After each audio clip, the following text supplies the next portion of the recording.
Welcome back to the course Energy Resources, Economics and Sustainability.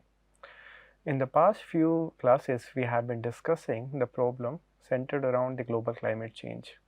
We have been discussing what could be the different mitigation options, which could vary from increasing the efficiency to moving towards more renewable types of fuels, towards growing more trees, seeding of the oceans, using carbon dioxide for sequestration as well as for the utilization pathways.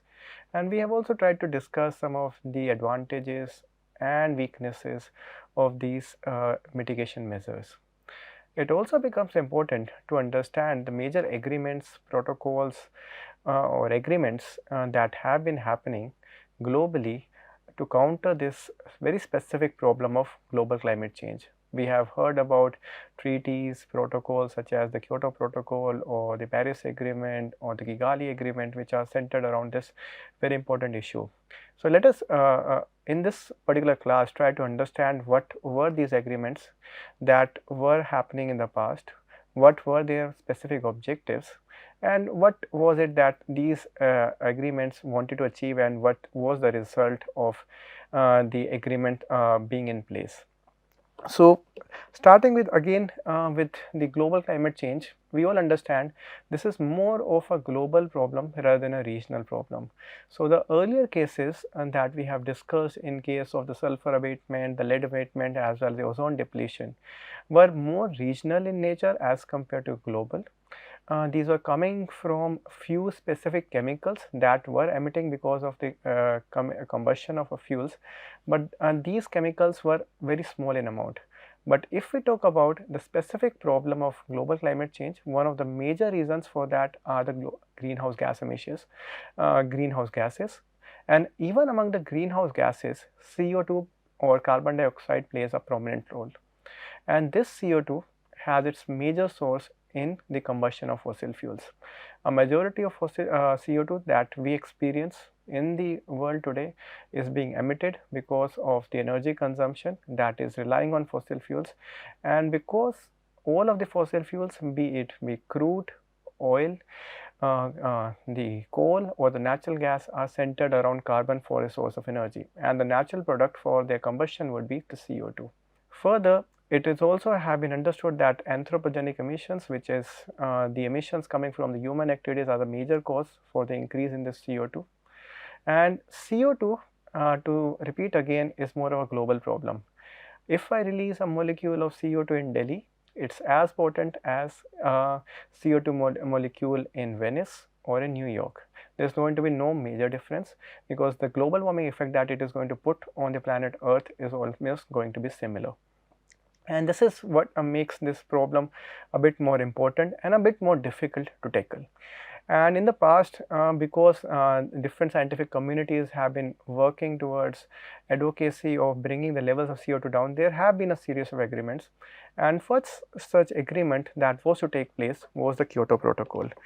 It happened in the city of Kyoto in Japan. So, this meeting was held in the year 1997, and the signing parties agreed to put into practice their agreement from the year 2005. It was ratified by majority of countries of the UN, like almost more than 150 countries, and they all aimed at reducing the CO2 emissions. The emission reductions were much more stringent for the developed world as compared to the developing world. It also aimed at reduction of the total CO2 emissions by around 5.2% as compared to 1990 level. And it also stipulated that around 8% CO2 reduction were to happen in the European Union, around 7% reduction in the United States, 6% in Japan, and 0% for Russia. And as a success, this particular agreement was ratified, means it was agreed by the voting in their respective parliaments by around 192 nations, apart from two major ones, and these were the US and the China. And if we see in the past trends of the CO2 emissions, we also understand these two are the leading producers of CO2 globally.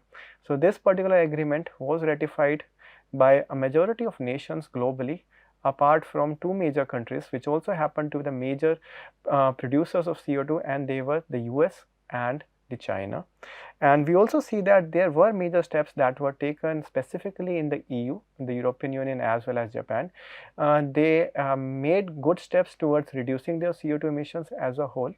But if we see the level of CO2 that was coming out from the two particular countries, the US and the China, they had a drastic increase. So if we see the CO2 levels increase for the US, specifically in the period of 97 to 2010, which is the period in which maximum progress was made under the ambit of Kyoto Protocol by countries in the EU and the Japan. The US almost increased its emission by around 16%, and if you consider China, it was around 130%. So this was the period when China became the manufacturer of the world. The growth was boosted by a lot of coal consumption or coal-based electricity production or coal-based energy production, and it has a lot of emissions being produced in that particular period. So there were a huge emissions that were taking place, and they were by far the emissions were too ahead of the reductions made by other countries in the form of Japan and EU, and that was one of the reasons why we saw that the emissions of the CO2 in the past 2 or 3 decades have been consistently increasing. There has been no dip. Further, there was a second addition to this particular protocol, which is also called the Doha Amendment to the protocol, that happened in the year 2012. It was specifically in the city of Doha in the Middle East, and wherein there were further stringent guidelines adopted by the countries to further reduce their emissions apart from the ones laid down by the earlier Kyoto Protocol. But then again, the protocol was not accepted by major countries including China, India and United States. Much of the developing world didn't want it to go for any binding agreements, because this would involve doing away with the economic progress. We would have to understand that this was a major period of economic growth that the major countries were going through, and going or adopting the reduction in GHG emissions meant putting a cap on the energy production, which again meant capping the economic growth of the specific countries. So most of the economic development, as we have also discussed in the initial few classes, is very nicely linked with energy consumption. So if you are capping the energy consumption per capita or the energy consumption by the industry, you are also putting a cap on the economic well-being of the people, which they didn't much of the developing world didn't agree to. And we saw that the second amendment to the protocol didn't had much of an effect, and the emissions continue to rise. So if we see for more than 25 years after the signing of the agreement, the Kyoto Protocol can be said to be more or less ineffective. There had been significant emission reductions in a few countries, specifically those of the European Union as well as Japan, but they were nowhere as compared to the emission increase that was happening in the US, the China and other parts of the developing world. So the GHG emissions as such continued to rise in the past 3 decades, and that was happening at a very fast pace. Further comes the year 2015. We have the important countries or the leaders of the country meeting up in Paris, and this is also commonly known as the Paris Agreement or the COP21, when all the parties agreed to bring in their nationally determined contributions. Earlier it was the INDC, which meant intentional nationally determined contribution, and finally when these were ratified by their respective decision making bodies, they became the nationally determined contributions. The aim as such of this agreement was that all the major countries came together, which included the EU countries, the United States, India, China, Russia and others, came in together to accept that they would have to keep the global temperature increase to below 2 degrees Celsius, and also make as much efforts as possible to decrease that to 1.5 degrees Celsius, because that is one of the benchmarks that have been agreed on by the different global climate change models, that beyond this there would be different natural consequences or the sea level rise that would have serious economic consequences. Further, all the different countries or the signatories were given the freedom of choosing their binding commitments. It's not that it was the same commitments for the each country, but each country was basically encouraged to come up with their own binding constraints. And also they were also expected to increase these NTCs or update these NTCs every 5 years. So the recent update was also made by India in 2022. And all the signatories were also expected to report their emissions on a regular basis. India also published the BUR or the biennial update report quite regularly, and that puts into effect what has been the emission reductions so far since the signing of the Paris agreements, what has been the progress, what is the target, and how is India going towards achieving those targets. Further, it has also been putting in the obligations of the developed world to support the efforts of the developing countries. It was also understood that the developed world has a major role to play in helping the developing world in terms of what technologies and the funding. So, the developed world has certain technologies which can help in increasing the efficiency as well as harvesting energies from new and renewable sources, which was or which is still to some extent unavailable in the developing world. So, it was also expected that around $100 billion of funds would be available annually to support the developing world in terms of the research and the application of the new technologies. And it also encouraged voluntary actions from the developing countries. Then there was also a mechanism to address the loss and damage resulting from the climate change. And it also made sure there was no double counting on reporting the international emissions. An example could be much of the manufacturing is now done in China. So, how would you basically put in the CO2 emissions for the product that is used in Europe but manufactured in China? So, it made effort that the emissions are attributed to the right place and there is no double counting of the emissions.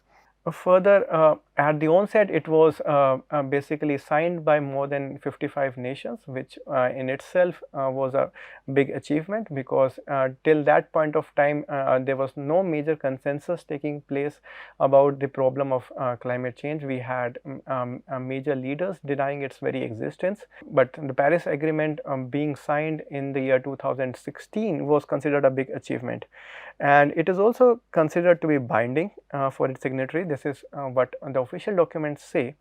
But if you look closely at the language of the agreement, or you closely analyze the objectives of the agreement, this might not be true to the fullest extent. So, if you have been noticing the different types of objectives in the previous few slides, the signatories were expected to report the emissions, to monitor the emissions, to encourage, to ask for commitments. It was nowhere saying a definitive action that was to take place. Further, if you see the language of the document, it uses the legal term shall, which basically refers to an advice rather than a word. Sorry, if you look at the official document, it uses the word should, which basically in legal terms means it's a advice rather than the word shall, which basically means that there is an obligation and there could be some legal penalty if the country falls short of achieving the target. So, if you see that there is no penalty imposed on any of the country if the country falls short of the target. And again, like if again to reiterate the point that no single nation or no single government is obligated to curb their CO2 emissions or to do anything specifically that address the growing CO2 emissions. So, the result has been, even after the signing of the Paris Agreement quite a few years back, the emissions have been increasing. There has been a bit of decrease because of the pandemic that we have experienced in the 2020s, but by and large the emissions have been increasing so far. So, again we have different kinds of portals giving the progress of different nations with respect to the CO2 emissions. So, this is one particular impact where we can see how like a majority of the world is doing very less as compared to the progress in terms of curbing the CO2 emissions. We see India in here doing quite well. But if we go to another kind of ranking, something like this, and this is the ranking by the Climate Action Tracker, which also says that the actions taken by India is highly efficient in order to meet the 2 degree Celsius target. So again, we have a lot of or not widely accepted targets are there, and of course there has been action, but like that has been not up to the mark. Further, on a similar lines, there was another agreement that was signed in the October of 2016, which was not much popularized, and it is known as the Kigali Agreement. It was signed in the city of Kigali in Rwanda, an African nation, and this particular agreement aimed at curbing of the HFCs or the hydrofluorocarbons. Now, HFCs came into being to replace the earlier CFCs. So, if you remember the earlier classes and the example of ozone depletion potential, we understood that the CFCs were used quite a lot in the refrigeration as well as air conditioning, which were responsible for the declining of the ozone layer. And to replace the CFCs, it was the HFCs that were brought into the market. They replaced the CFCs quite well, but a problem with the HFCs were they were very potent greenhouse gases. Of course, they had a very low ozone depletion potential, or the effect on ozone depletion was quite less, but if you consider the effect as a greenhouse gas, that was quite high. And to curb this, the specific issue, the Kigali Agreement was signed, which called for the countries throughout the world to substitute this HFCs with other specific chemicals, and an example was the HFOs, which was the hydrofluoroolefins, which had a low or a low ozone depletion potential, which means the effect on the ozone depletion was quite less, and at the same time the greenhouse gas effect of these gases was also quite less. And this was signed by a majority of developing and developed nations. It was expected that for the developed nations the implementation starts in the year 2018, and for the developing world the implementation was given a bit delay of 2028, so that they can gather enough resources and there could be a transfer of technology that can happen from the developed world to the developing world. And it is also estimated by the year 2050, because of the implementation of this agreement, we can have the global warming being reduced by around 5 degrees Celsius, 0.5 degrees Celsius, and because these HFCs which are being emitted into the atmosphere are quite potent greenhouse gases. So, if we consider these two agreements, we see that the Kigali Agreement seems to be much more specific. It addresses the issue of HFCs to the core, and it is also expected that it would be globally adopted and the advantages could be felt quite nicely in the near future. The advantages or the reasons for it would be the substitutes of HFCs are available in the form of HFOs. It does not have a very high economic penalty on the industries or the countries that will be adopting it. So, or the other way around, it could also have some economic advantages in case of the improved equipment design. And something similar to the Montreal Protocol that happened in the 1990s, it is a much more palatable or more popular treaty to sign and ratify. So, you do not have the public outcry that would be felt by the politicians who would be signing it. And this agreement so far is considered a success in terms of curbing of the HFCs with better options like HFOs. And based upon this, it is also expected that it would be helping in curbing the global warming effect. Now, if you compare the Paris Agreement to Kigali Agreement, you see that the Paris Agreement is looking at a much more bigger issue of CO2 abatement, which also means it has to have different sources of energy available, which is happening to some extent, but is not widely adopted to say.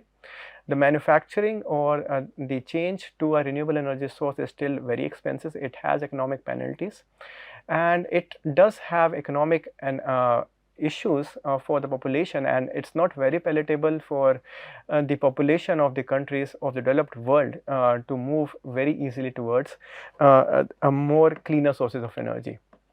So, again, if you look at the uniqueness of the global climate change problem, it is that the CO2 is the most significant contributor, and this CO2, majority of it is coming from energy related operations, and a great deal of the CO2 is again coming from stationary sources. Most of the power plants or industrial complexes like that of ammonia production or cement manufacturing or iron and steel industries are localized, and it is easier to capture the CO2 from that places. The second major emission in terms of greenhouse gases is the methane, and that basically comes from agricultural activities, which is much more widespread.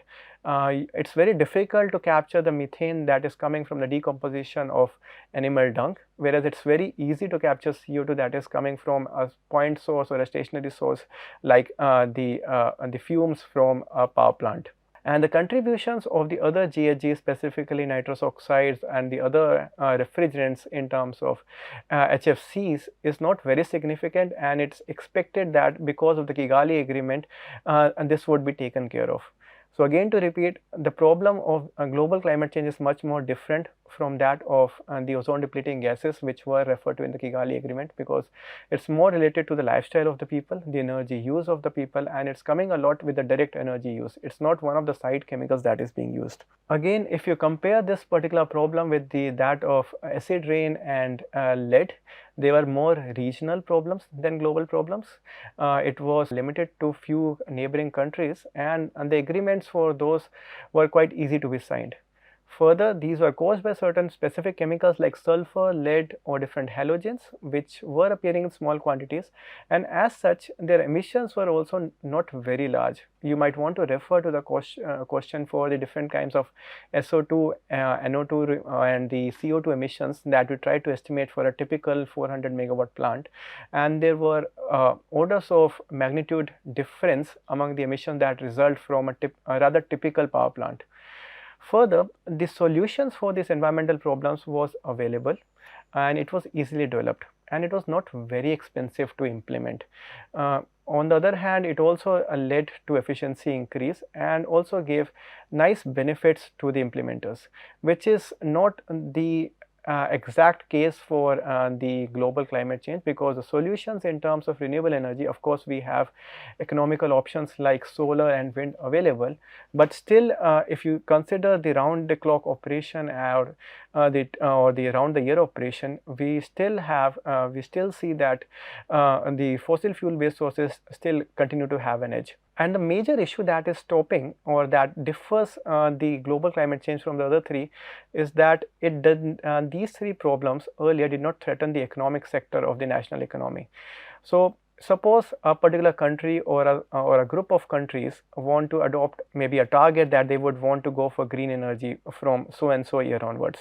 Of course they can do it, but what is going to happen is, because this energy is coming at an expense, it would be borne by either the industries or the people in general.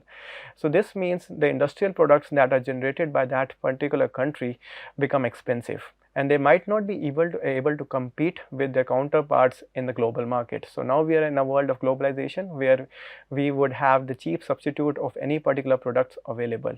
So if a country goes with curbing its CO2 emissions by going towards a greener source of energy, it is expected to pay an economic penalty. So either in its production or the people would have to pay an extra cost, which also means that they would have to give some of the earnings which they were happily earning in the past.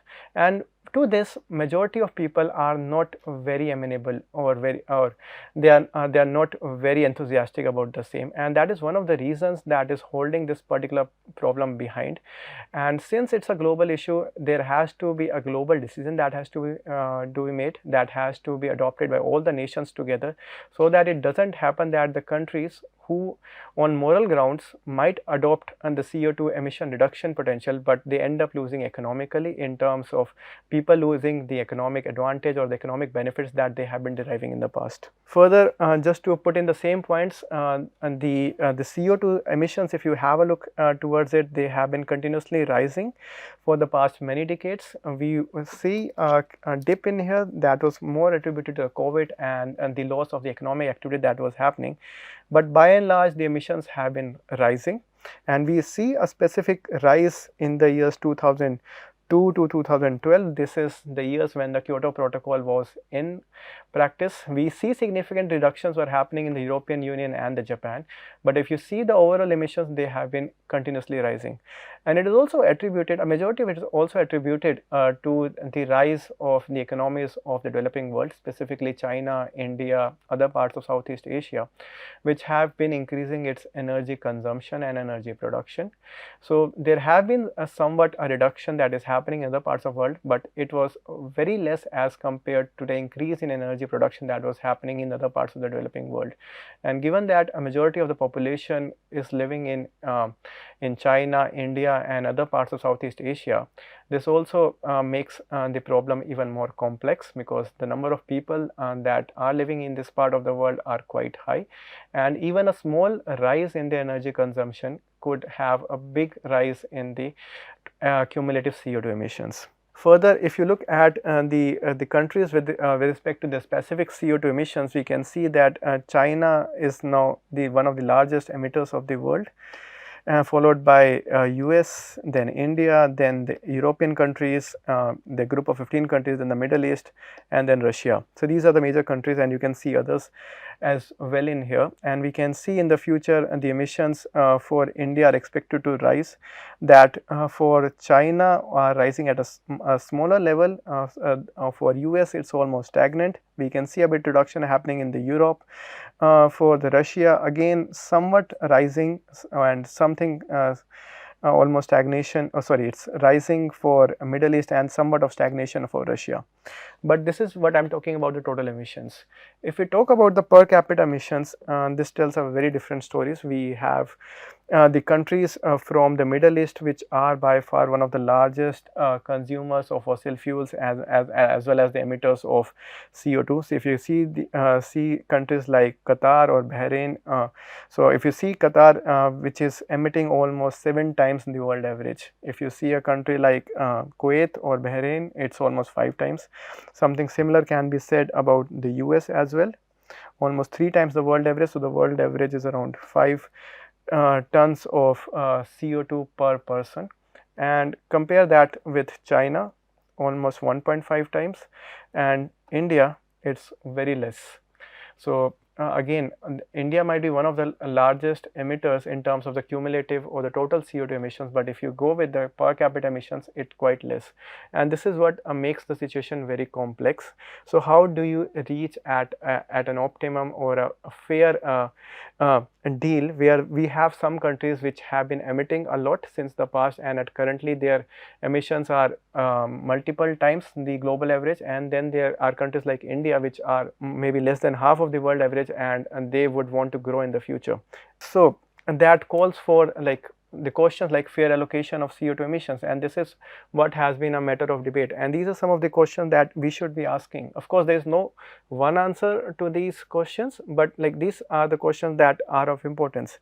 Like, should there be a global limit on the CO2 emissions? Is that possible? Because we have seen in the history there have been countries which have been emitting a lot more than their counterparts. We know that the developed world or the OECD countries have been producing the highest CO2 emissions per capita, and so should they be liable to for the highest CO2 emission reduction as well? And there have been a debate on that, where the developing world says they should, but the people who live in these countries don't want to lose their affluence, and they would certainly not agree to it. Then is it fair for some nations to have higher CO2 emissions than the others? Again, a moral question for which we would have to come together as a society to answer. And should the developing world share in the CO2 emission reduction be lesser, or should they share equal responsibility? Now again, that is a growing matter of debate. Can there be a uniform per capita level of CO2 emissions? Can there be a cap to which the developed world has to reduce an emission, and a cap to which the developing world is allowed to raise its emission? Then we have also certain countries with a very fast growing population. So should they be allowed to have much more CO2 emissions than the others, because they have a greater population and a greater rate at which their population is growing to be catered to? Then how would the populations of countries like the US or the Canada, which have historically been very high emitters, would want to adopt to such a mandate? Like, how would the population of these countries react? Because they have been used to living a life of comfort, which again entails a lot of energy consumption. Further, we also know there are many landlocked countries like Switzerland, Tajikistan, Mongolia, which would not have any problem from the global sea rise. Even if there is a rise of few couple of meters, it wouldn't affect their economies or the people as such. So why would these countries want to commit to any particular action, because they have nothing to lose? And on the other extreme are the countries which are the island nations like the Mauritius or the Maldives. These would probably be the first few countries to disappear if there is a sea level rise of a particular meters. And should the other parts of the world have sympathy on them, and should there be policies so as to relocate the location or relocate the population that is that these countries are housing, because these are the first ones who are going to bear the blunt, although they might not be one of the biggest emitters of the CO2, but these are the countries who are going to face the consequences. Maybe to understand these specific concepts, let us try to understand this with the help of a simple example. Let us consider that the populations of 4 major countries, the US, Canada, India and Indonesia, and the populations are approximately 320 million, 30 million. We in India are around 140 crores currently, and 250 million for Indonesia, again a very populous nation. And let us assume that the United States and the Canada agree that they would want to limit their emissions to around 8 tons of CO2 per capita. So currently their per capita emissions are close to 15 or so. Let there be policies where these two major countries want to bring in their CO2 emissions to almost half in terms of 8 tons. And at the same time, it is allowed that India and Indonesia, which are two developing nations, can increase their CO2 emissions to close to global average of around 5 tons of CO2 per capita. So the current CO2 emissions for India stands at around 1.77, and around 2.7 is something for Indonesia. So let us try to do this simple calculation and try to see if these were the dynamics to happen. Like, we have two major countries putting in or reducing their emissions from 16 tons of CO2 per capita to 8 tons, and we also have two other developing nations, India and Indonesia, which are allowed to increase their emissions to around 5 tons of CO2 per capita. What would be the result of these changes? So let's go to the whiteboard and try to explore this. So let me list down the major countries. We have the US, the Canada, India and Indonesia. Let me put in down the population.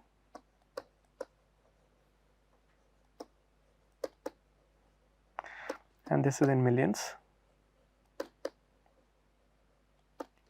And I'm also putting in the CO2 emissions in terms of tons per capita. So if I go with the current statistics, the population is around 320 millions for the US, Canada it's around 30, India is around 1400, we are almost 140 crores, and 250 for Indonesia. If we go with the current emissions in terms of tons per capita, it's 16.36 for the US. For the Canada, somewhat similar, 15.16. India, this figure stands at 1.77 and around 2.17 for Indonesia. So let us take this as a base statistic and try to see if there is a reduction that is happening in the two countries, and then there is an increase. So we would have the US and the Canada coming to around 8 tons per capita, and we would have India and Indonesia increasing their emissions to around 5 tons per capita. So we can do the simple calculation. Let's first calculate the decrease in emissions. That is basically because of the US, which is 320 is the population into 10 to the power 6, this is the millions, 16.36 minus 8, plus I would add 30 into 10 to the power 6 and 15.16 minus 8, and if I do this calculation, the total result would come around to be 2890 into 10 to power 6 tons of CO2. So, around 3000 million tons of CO2 emissions would be reduced. At the same time, there is expected to be an increase in the emissions of India.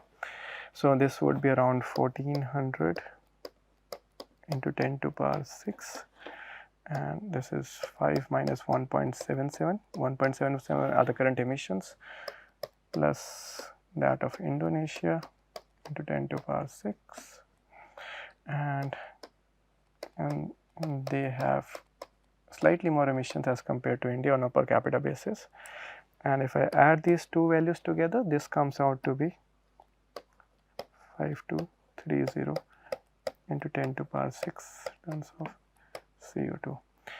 If we see or compare the two values, there is going to be a net increase, and this net increase is going to be approximately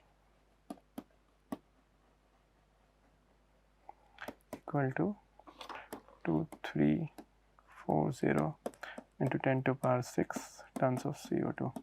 So, even if we see there is a drastic reduction in the emissions by the two major countries, that is US and Canada, and at the same time we bring India and Indonesia something closer to the world average, there is going to be a drastic increase in the total emissions of the CO2, somewhere of the term of the order of around 2000 million tons of CO2 emissions. And this is why this problem should be tackled by the developing and the developed world together. Because the actions, if they are taken solely by the developed world, might not suffice, and this calls for all the countries of the world to come together and try to solve this important issue. So, with this we end today's class. In the next class, we will be discussing some of the myths and realities that are associated with this important issue of global climate change. Thank you.